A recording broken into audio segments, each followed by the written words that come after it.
Hello, welcome welcome to my YouTube channel physics by Sagar Udai. और बच्चों, जैसा कि आप देख रहे हैं, एक कक्षा 12 का लेक्चर लगातार चलता जा रहा है। और पिछले लेक्चर में हमने इलेक्ट्रिक डाइपोल और इलेक्ट्रिक डाइपोल से रिलेटेड एप्लीकेशन आपको बताए थे कि आप एक्सियल पोजीशन, इक्वेटोरियल पोजीशन में इलेक्ट्रिक फील्ड को कैसे फाइंड कर सकते हैं डाइपोल के द्वारा। आज उसी का क्रम हम आगे बढ़ाते हैं। उम्मीद है कि पिछले डेरिवेशनों को आप तैयार करने में सफल रहे होंगे। किसी भी डेरिवेशन को देखिए, उसके कॉन्सेप्ट को समझिए, उसकी पिछली थ्योरी को सोचिए और उनको बार बार प्रयास में लाइए, लिखिए, लिख के तैयार करेंगे। क्योंकि कोई भी विषय हो, कोई भी टॉपिक्स हो, जितना आप प्रैक्टिस करते हैं, जितना आप उसमें थॉट ला सकते हैं, उतना ही अच्छा आपको तैयार हो सकता है। तो आज का टॉपिक है सिग्निफिकेंस ऑफ इलेक्ट्रिक डाइपोल। जो इलेक्ट्रिक डाइपोल होता है, जो हम जानते हैं -q + q से मिलकर बना होता है और डिस्टेंस उसकी बहुत ही शॉर्ट होती है, 2l जिसको कहते हैं। तो उसका सिग्निफिकेंस क्या है? हिंदी में इसको कहें तो वैद्युत द्विध्रुव का भौतिक महत्व। इससे आपको कई सारी चीज़ें क्लियर हो जाएंगी। तो बच्चों, जितना भी अधिकांश हमारे सामने प्रकृति में जितने भी मॉलिक्यूल्स पाए जाते हैं, मॉलिक्यूल्स को हिंदी में अणु कहते हैं। तो अधिकांश जो मॉलिक्यूल्स होते हैं उनके पॉजिटिव और नेगेटिव चार्ज, जो भी मॉलिक्यूल्स होते हैं वो अधिकांश मॉलिक्यूल्स के पॉजिटिव और नेगेटिव चार्ज का जो सेंटर है वो एक ही जगह होता है। जैसे हम कहेंगे ये कोई मॉलिक्यूल्स है, इस मॉलिक्यूल्स का पॉजिटिव का सेंटर भी ये है और इसमें नेगेटिव चार्ज फैले होंगे, तो उसका सेंटर भी यही है। कहने का मतलब नेगेटिव चार्जों का सेंटर और पॉजिटिव चार्ज का सेंटर एक ही जगह है। जब दोनों चार्जों का सेंटर एक ही जगह है तो जो उनका बीच की डिस्टेंस होती है 2l कितना हो गया? 0। 2l क्या होती है? पॉजिटिव चार्ज और नेगेटिव चार्ज के बीच की शॉर्ट डिस्टेंस, लेकिन दोनों एक ही सेंटर पर हैं तो 2l कितना? 0। तो ऐसे मॉलिक्यूल्स का डाइपोल कितना होगा? तो P = Q × 2l, और 2l की वैल्यू 0, तो ये कितना हो गया? 0। तो ऐसे मॉलिक्यूल्स का, ऐसे अणुओं का डाइपोल मोमेंट कितना होता है? 0 होता है। और जिन मॉलिक्यूल्स का डाइपोल मोमेंट 0 होता है उनको हम नॉन पोलर कहते हैं। कौन से molecules? Non polar molecules means जिनका डाइपोल मोमेंट 0 होता है। और अधिकांश जितने भी मॉलिक्यूल्स हैं हमारे आसपास वो सब के सब लगभग नॉन पोलर ही है। क्या ये पोलर भी हो सकते हैं? क्या इनको पोलराइज्ड किया जा सकता है? तो आंसर किया जा सकता है। आप इंडक्शन पढ़ चुके हैं कि जैसे इसके पास हम कोई चार्ज लाते हैं या चार्ज को छोड़ते हैं, मान लेते हैं इसको एक्सटर्नल इलेक्ट्रिक फील्ड में रखते हैं। जैसे ही हमने इसको एक्सटर्नल इलेक्ट्रिक फील्ड में रखा, इलेक्ट्रिक फील्ड भी किसके द्वारा प्रोड्यूस किया गया होगा? चार्ज के द्वारा। कॉन्सेप्ट तो पढ़ ही चुके हो। तो जैसे ही हमने इसको उठा के एक्सटर्नल इलेक्ट्रिक फील्ड में रखा, क्या होगा? इसके प्लस और माइनस अलग अलग हो जाएंगे, है ना। जो प्लस होता है वो इलेक्ट्रिक फील्ड की डायरेक्शन में, जो माइनस होता है वो इलेक्ट्रिक फील्ड के अपोजिट, क्योंकि आपको कॉन्सेप्ट बता चुके हैं हम।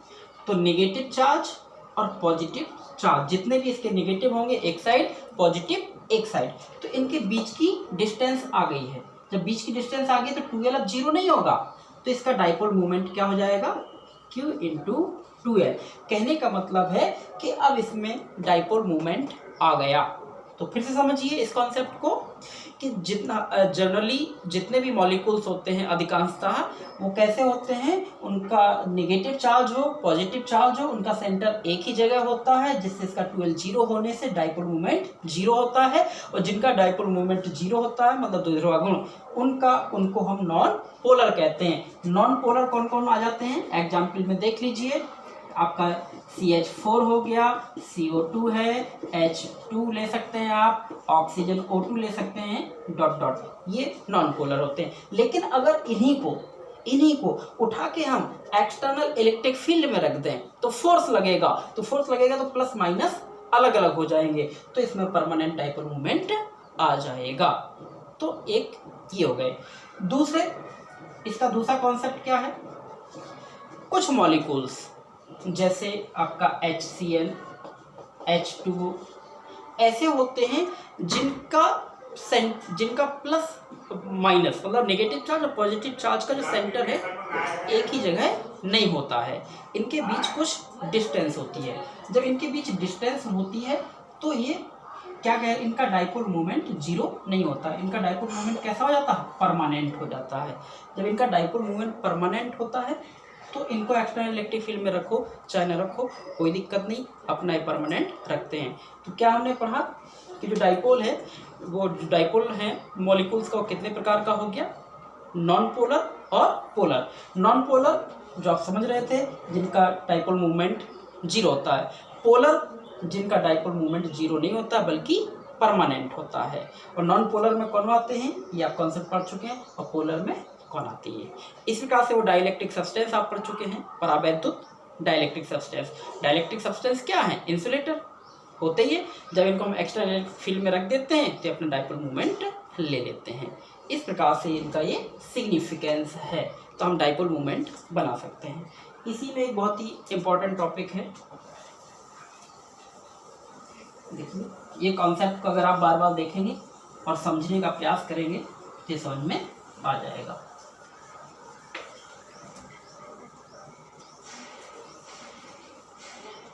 यदि इसी डाइपोल मूवमेंट को हम एक्सटर्नल इलेक्ट्रिक फील्ड में रखते हैं तो क्या होता है। अगर हम डाइपोल मूवमेंट इलेक्ट्रिक डाइपोल को एक्सटर्नल इलेक्ट्रिक फील्ड में रखें तो क्या होगा। जैसे आप पढ़ चुके हैं कॉन्सेप्ट कि अगर हम चार्ज को, कोई चार्ज पार्टिकल चार्ज को अगर हम इलेक्ट्रिक फील्ड में रखते हैं तो क्या होता है, उस पर फोर्स लगता है। ऐसे अगर हम डाइपोल को इलेक्ट्रिक फील्ड में रखें तो क्या होगा। तो देखें, तो electric dipole in an uniform external electric field, जो इलेक्ट्रिक डाइपोल है, इलेक्ट्रिक डाइपोल को हम कहाँ रख रहे हैं, एक यूनिफॉर्म एक्सटर्नल इलेक्ट्रिक फील्ड में रख रहे हैं। तो होगा क्या, फोर्स लगेगा नहीं लगेगा, टॉर्क बनेगा नहीं बनेगा, इसका हम लोग स्टडी करने वाले हैं। और एग्जाम में पूछा जाता है, बोर्ड एग्जाम में पूछा जाता है कि कोई इलेक्ट्रिक डाइपोल है उसको इलेक्ट्रिक फील्ड में आप रख रहे हैं तो कितना फोर्स लगेगा, कितना टॉर्क लगेगा, इसको आप फाइंड करिए या कैलकुलेट कीजिए। तो सबसे पहले हम इसमें बना लेते हैं क्या, यूनिफॉर्म इलेक्ट्रिक फील्ड। तो देखिए इलेक्ट्रिक फील्ड को इलेक्ट्रिक फील्ड लाइन से ड्रॉट करते हैं। आप इलेक्ट्रिक फील्ड सेम डिस्टेंसेस पर बनाइएगा। सेम डिस्टेंस पर बनाने का मतलब है कि ये यूनिफॉर्म है। यूनिफॉर्म क्यों लेते हैं ये भी बताएंगे। तो ये यूनिफॉर्म इलेक्ट्रिक फील्ड हो गया।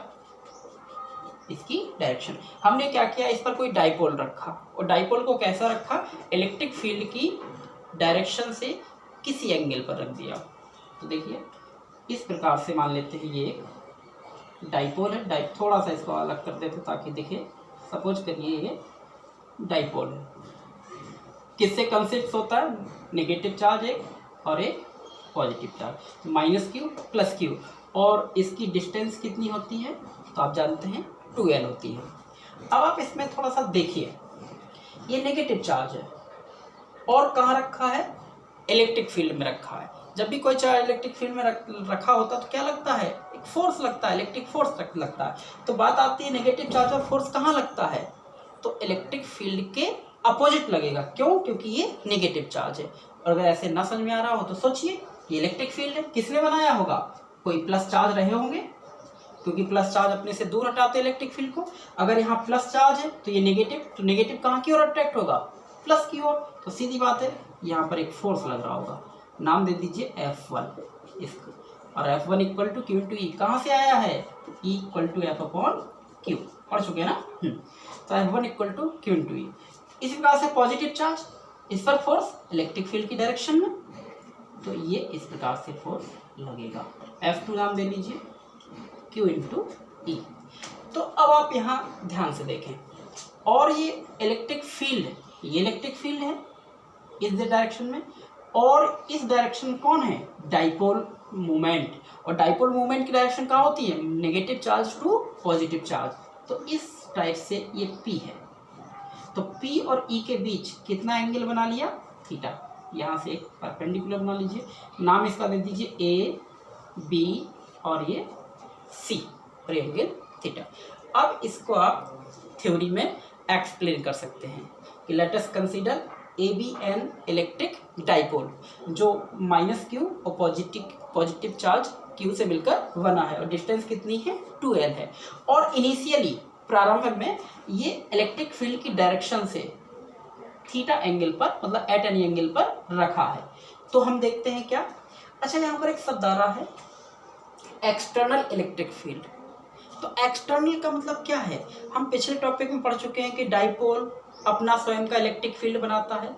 क्यों, क्योंकि पढ़ चुके हैं, क्योंकि electric field due to an electric dipole. लेकिन यहाँ पर जो इलेक्ट्रिक फील्ड है ये डाइपोल के कारण नहीं है, ये एक्सटर्नल सोर्स के द्वारा है, एक एक्स्ट्रा चार्ज के द्वारा है, ये डाइपोल के द्वारा नहीं है, ये डाइपोल के द्वारा नहीं है, इसलिए इसका नाम है एक्सटर्नल इलेक्ट्रिक फील्ड और उसमें डाइपोल रखा है, ये आपको ध्यान रखना है। और ये कैसा है, यूनिफॉर्म है। यूनिफॉर्म रखने से क्या होगा, ये फोर्स का जो मैग्नीट्यूड है वो सेम रहेगा। क्यों, चार्ज तो सेम है ही, इलेक्ट्रिक फील्ड भी सेम रहेगा तो फोर्स भी सेम रहेगा, बस डायरेक्शन अपोजिट हो जाएगी क्योंकि नेगेटिव और पॉजिटिव चार्ज है।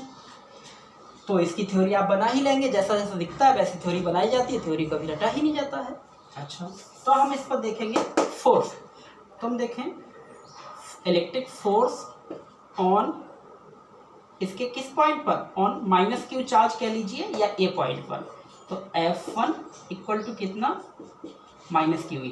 माइनस लगा भी सकते हो, नहीं लगा तो डायरेक्शन दिखा सकते हो, बात एक ही है। अब इस तरह से फोर्स ऑन +q चार्ज या एट पॉइंट V, तो F2 नाम दे लीजिए कितना, Q × E। देखिए ये F1 यहाँ की ओर, F2 यहाँ की ओर, इक्वल मैग्नीट्यूड में है और डायरेक्शन में अपोजिट है, तो नेट फोर्स कितना आएगा, नेट फोर्स माइनस का QE प्लस का QE कितना, 0। देखिए हुआ क्या, पता चल गया हमें कि जब एक्सटर्नल इलेक्ट्रिक फील्ड में डाइपोल को रखा जाता है किसी एंगल पर तो उस पर नेट फोर्स कितना लगता है, 0। तो ये आप पॉइंट याद कर, ध्यान रख सकते हैं, कॉन्सेप्ट क्लियर कर सकते हैं कि डाइपोल पर नेट फोर्स 0 होता है। अब ये तो 0 हो गया। अब हम देखते हैं कि ऐसे रखा है, इसी प्रकार से रखा है। अगर एक फोर्स इसको यहाँ खींच रहा है, दूसरा यहाँ खींच रहा है, तो होगा क्या, ये इस प्रकार से रोटेट होगा, ऐसे रोटेट होगा। और रोटेट होने को क्या बोलते हैं, टॉर्क, बल आघूर्ण, इसी को कपल कहते हैं। बल आघूर्ण मतलब कपल मतलब टॉर्क। तो टॉर्क बनाता है, और टॉर्क बनाने के लिए हमें क्या चाहिए, torque equal to force into perpendicular distance between two forces जो इक्वल एंड अपोजिट है। तो हम इस पर निकालेंगे क्या, फोर्स, टॉर्क। लेकिन टॉर्क 0 नहीं होगा। टॉर्क 0 क्यों नहीं होगा, क्योंकि अलग अलग पॉइंटों पर फोर्स लग रहा है और उनके बीच एंगल बना हुआ है। तो torque on dipole in uniform electric field, तो टॉर्क का फॉर्मूला क्या होता है, फोर्स इनटू परपेंडिकुलर डिस्टेंस, मतलब बल गुणे लंबवत दूरी। ये परपेंडिकुलर डिस्टेंस कौन, जो दोनों फोर्सों को मिलाती है। तो टाउ इक्वल टू फोर्स, कोई भी एक फोर्स लेना है मैग्नीट्यूड में, तो Q into E, perpendicular distance ये है और नाम इसका क्या है, BC। ये BC कितना होगा, तो हम यहाँ पर आपको कैलकुलेट कर देते हैं। देखिए इस टाइप से ट्राइंगल बन गया, ये कितना है 12, ये नाम BC, ठीक है। ये एंगल कितना, थीटा। तो हमें 12 के साथ साथ चाहिए, तो ये परपेंडिकुलर है, ये हाइपोटेनस है। परपेंडिकुलर हाइपोटेनस किस में होते हैं, साइन में। तो sine theta equal to perpendicular कौन, BC अपॉन हाइपोटेनस। जैसे देखो कॉस क्यों नहीं लिया, क्योंकि बेस तो हमें पता ही नहीं है, हाइपोटेनस पता है ना, तो साइन लिया। तो BC इक्वल टू कितना हो गया, 2L साइन थीटा। रखिए यहाँ पर, तो torque equal to Q into E और यह आ गया 2L साइन थीटा। गौर करें Q और 2L पढ़ चुके हैं, कुछ याद आया, हाँ। तो Q इंटू 2L और कितना E साइन थीटा। तो Q इंटू 2L क्या होता है, ये होता है electric dipole moment. Electric dipole moment की वैल्यू जिसको हम P से नोट करते हैं, तो P और E और ये साइन थीटा। तो tau equal to p E sine theta. अगर इस प्रकार से रखा हुआ है डाइपोल तो उस पर कितना टॉर्क लगेगा, tau equal to p E sine theta. लेकिन फोर्स कितना लगेगा, 0, नेट फोर्स 0। इसी को आप वेक्टर फॉर्म में लिख सकते हैं, वेक्टर टाउ, इसको क्या लिख सकते हैं, P क्रॉस E। ध्यान रखिएगा ये थीटा कौन है, P और E के बीच का एंगल। देखिए ये P है, ये E और ये P के बीच का एंगल। ये वेक्टर फॉर्म कहाँ से आ गया, आप पढ़े होंगे, A cross B equal to A B sine theta. A B sine theta को A क्रॉस B, तो P साइन थीटा को P क्रॉस E। इस पास से टाउ मैक्सिमम भी निकाल सकते हैं आप, टाउ मैक्स थीटा 90 हो जाएगा, क्योंकि साइन 90 ही 1 होता है, इसका मैक्सिमम वैल्यू है। तो टाउ मैक्स इक्वल टू कितना, पी ई कह सकते हैं। इस प्रकार से आपका एक इम्पॉर्टेंट और महत्वपूर्ण डेरिवेशन होता है जो जनरली एग्जाम में पूछा जाता है। अब इस पे आधारित आप कुछ कॉन्सेप्ट देख लीजिए, तो ये हो जाएगा।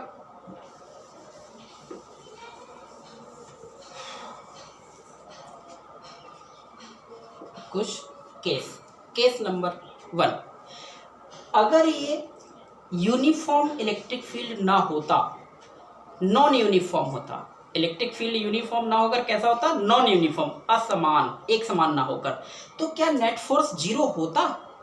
तो देख लीजिए, खुद ही देख लीजिए ना, F2 क्या होता, Q इंटू मान लेते हैं ये अलग है E1 E2 मान लीजिए, और यहाँ पर F1 equal to Q E1, ये E2 ये E1 नॉन यूनिफॉर्म है, एक समान नहीं है, तो क्या नेट फोर्स 0 होता? नहीं होता, ये हो जाता जो बड़ा होता है E2 माइनस E1 इस प्रकार से। तो अगर नॉन यूनिफॉर्म इलेक्ट्रिक फील्ड आप लेते हैं तो उस पर फोर्स 0 नहीं होता, इसलिए नेट फोर्स 0 करने के लिए यहाँ पर यूनिफॉर्म इलेक्ट्रिक फील्ड लेते हैं, और टॉर्क तो ऐसे ही होता।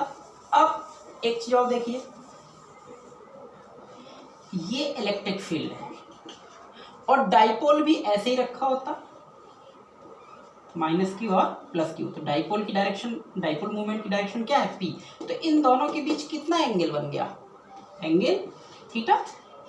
तो टॉर्क कितना होगा, tau equal to P E sine theta, और साइन थीटा, थीटा कितना 0 और साइन 0 0, तो क्या टॉर्क लगेगा, नहीं।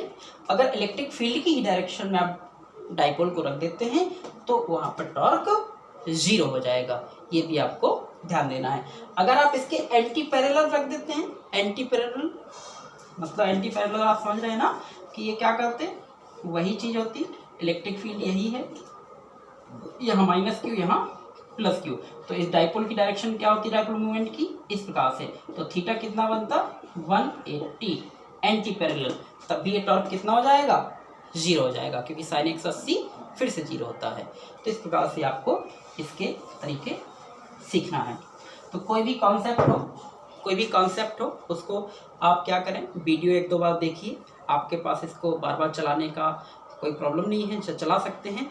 तो आप इसके कॉन्सेप्ट को क्लियर करिए, डेरिवेशन को तैयार करिए, जब आपको लगे कि यू कैन डू इट, तो इसको क्या करें, आप रफली 2-3-4 बार प्रैक्टिस करिए, तो क्या होगा, दिमाग तो दौड़ना शुरू हो जाएगा, और जो कमियां कहीं रह जाती हैं तैयार करने में वो भी क्लियर हो जाती हैं। और थैंक यू।